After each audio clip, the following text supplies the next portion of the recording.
Have you ever wanted to know what it feels like to be triangulated? Well, join me as I dive into the drama that unfolds when you're trapped in a triangle.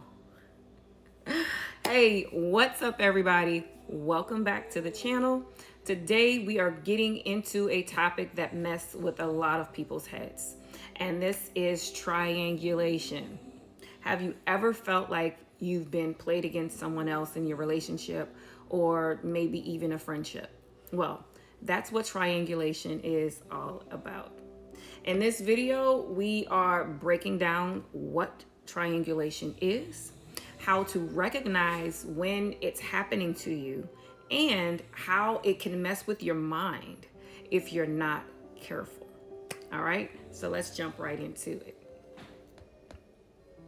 Okay. All right. So, what exactly is triangulation? Triangulation is a manipulation tactic often used by narcissists or toxic people where they bring in the third party into the dynamic to create confusion, insecurity, and competition. Now, this third party, we refer to it as the supply, but for this video, we're going to say third party. So, it's like you're in the middle of a game that you didn't even know you were playing. So here's the thing. Triangulation can happen in romantic relationships, friendships, families, basically any kind of relationship, okay? The whole idea is to pit people against each other to gain power, control, or validation.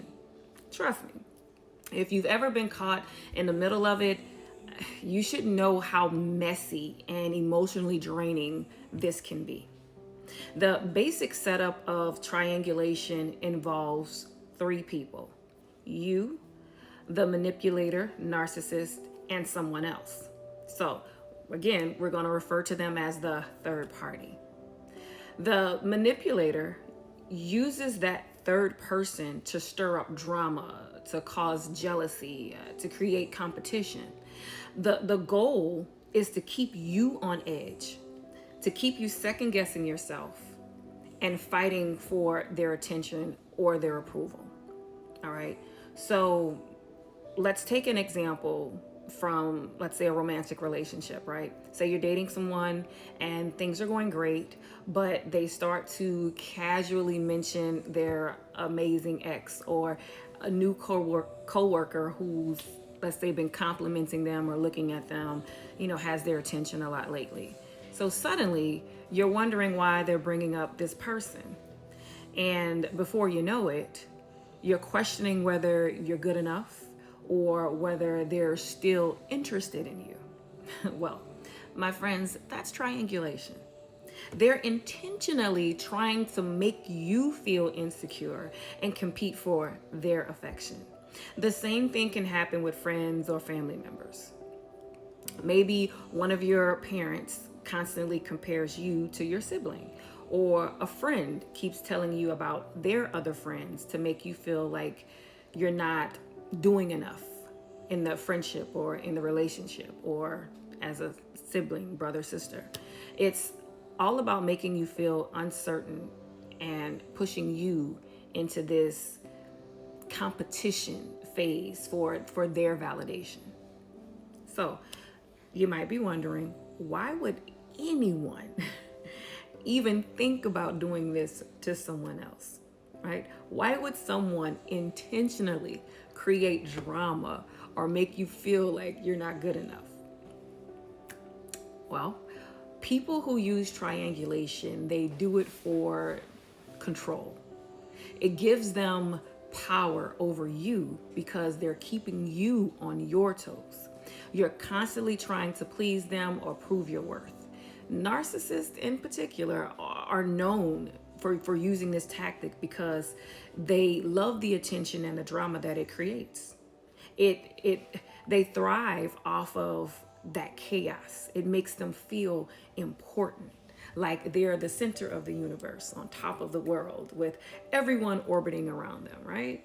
So, like I say, tell them to kick rocks. For real. Another reason someone might use triangulation is for validation. By bringing someone else into the mix. They can play the role of the victim or the hero, depending on what they want, right? They might tell you how this third party person has been treating them, let's say badly, to get your sympathy, or they might brag about how this other person admires them to boost their ego. Either way, it's all about feeding their need for attention and control. All right, so how do you know if you're being triangulated? Sometimes it's obvious, other times it really may not be. But I got you. Here are some signs to watch out for. I have one. Let's say you feel like you're competing for their attention, right? So for me, I believe that this is one of the clearest signs of triangulation, is that feeling of competition. I went through this a lot. You're constantly trying to prove yourself, whether it's in a relationship, a friendship, or even with your family. The manipulator will make you feel like you're never quite good enough by comparing you to someone else. In narcissistic relationships, you're being compared to the supply. So for example, let's say if your partner keeps bringing up their ex, right, in conversations, you might start to feel like you have to one up that person or prove that you're better.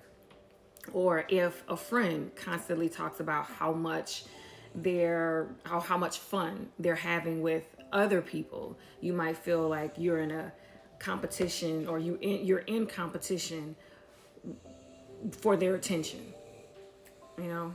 Nobody wants to be there. Wake up. 2, let's see. They talk about others. I gotta get my notes together, y'all. So they talk about others to make you jealous. Let's talk about that. Triangulators love to stir up jealousy, straight up. They'll bring up other people in a way that makes you feel insecure or like you're not measuring up. It's intentional, and it's designed to make you doubt yourself and to doubt your place that you have in their life. They might talk about how amazing their ex was, or how much someone else is, or how better, someone else is doing for them, while it makes you feel like you're falling short. Okay. It's all about making you feel like you need to step up your game, basically, to keep their interest. I fell for this, guys. I didn't understand what was going on. I was constantly being compared to the new supply, not realizing that it was designed to make me feel jealous and insecure. And, I felt as if I wasn't enough. But your girl woke up. Okay. Number 3, they play the victim. So another classic move, as you hear a lot, the narcissist, they always play the victim. Manipulators, they play the victim. They might tell you about how someone else has hurt them or treated them badly, just to get you to feel sorry for them. This can create a sense of loyalty or obligation, making you feel like you need to protect or defend them. I fell for this too. This actually created the trauma bond between the narcissist and I, basically comparing our trauma, from old relationships and the hurt that it caused. My narcissist actually told me about the bad things their ex did to them. And all I wanted to do was to show him that there are really good people out here in this world that can love, that desire to love and want to treat people right. How you're supposed to be treated, in a committed relationship.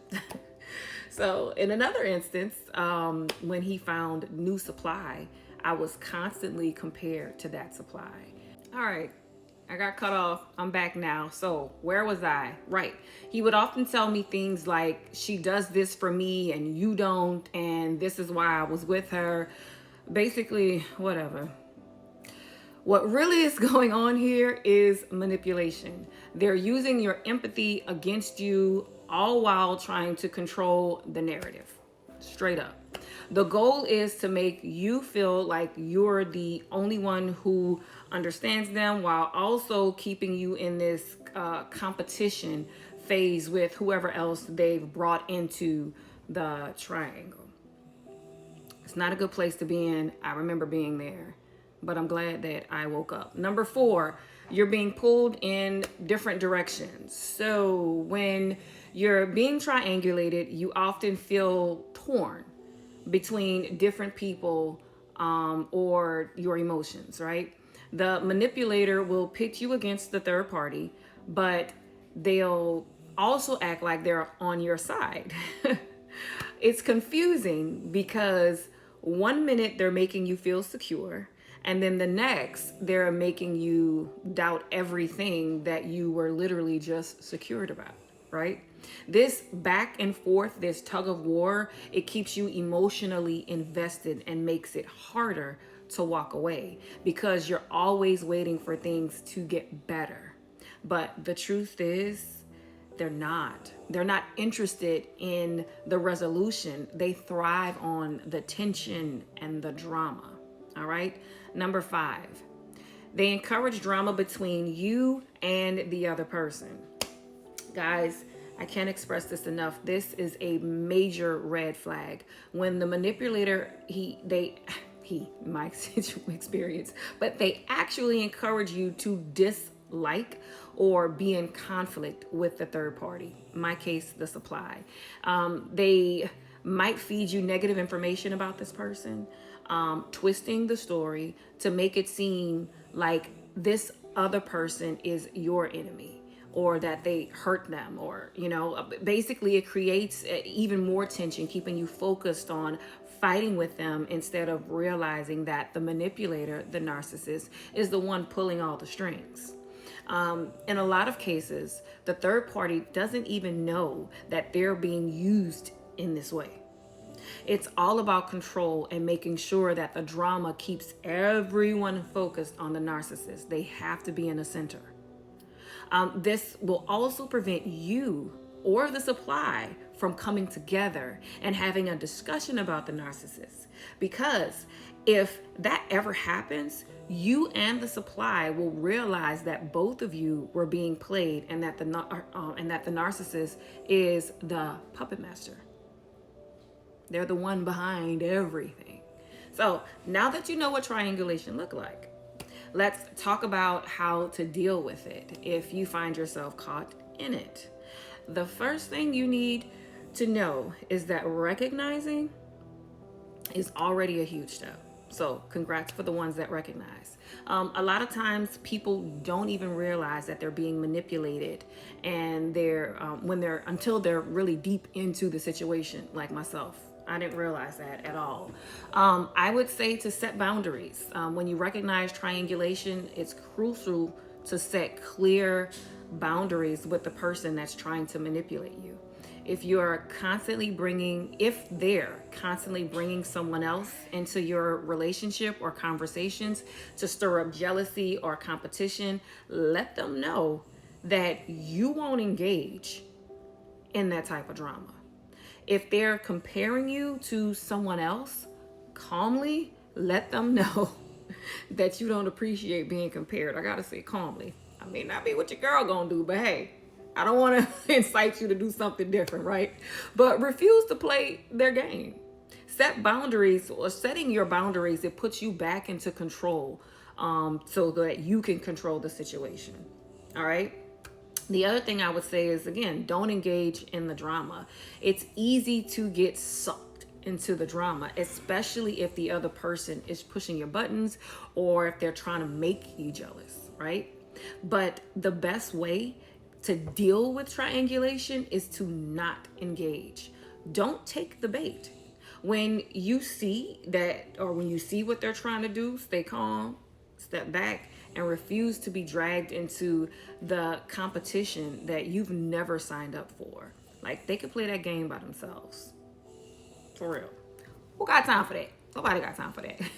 So the other thing I would say is communicate directly with the third party. If the third party is someone that you know, that you care about, it might be helpful to communicate directly with them. Sometimes they're just as much of a pawn in the game as you are, like I stated just a few minutes ago, because by talking things out, you can clear up those misunderstandings or that tension that the manipulator is trying to create between you, and basically realize that they're the puppet master, because I can guarantee you will.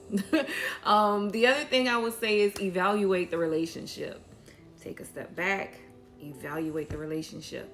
If it's something you want to deal with long term, especially, set back and evaluate the relationship. People who use triangulation as a manipulation tactic are usually repeat offenders. If this pattern of behavior it becomes consistent, you might want to reconsider whether this person is someone that you want in your life. Triangulation is one of those sneaky manipulation tactics that can make you feel off balanced and insecure without even realizing what's really happening, what's really under the surface. But now that you know what it looks like and how it works, you're better equipped to handle it if it shows up in your life. So remember, you deserve relationships where you're valued, respected, and loved for who you are, not manipulated into competing for someone else's approval or their affection. Stay strong, set those boundaries, and don't let anyone play you against someone else. All right. So I'd love to hear from you in the comments below. What's your experience been like with triangulation? Have you gone through triangulation? Do you know someone that's went through triangulation? I do read the comments. Type that below. So if you found this video helpful, make sure to give it a thumbs up and share this video with at least 5 of your friends to help bring the awareness to this topic and help someone else that's in need. Hit that subscribe button y'all heard me, hit that subscribe button for more real talk on narcissistic relationships and personal growth, because you're not alone. We are here to help you, right? So thanks for hanging out with me today, and I'll catch you in the next one. Stay empowered and keep your head up. It will get better. Think twice before reacting.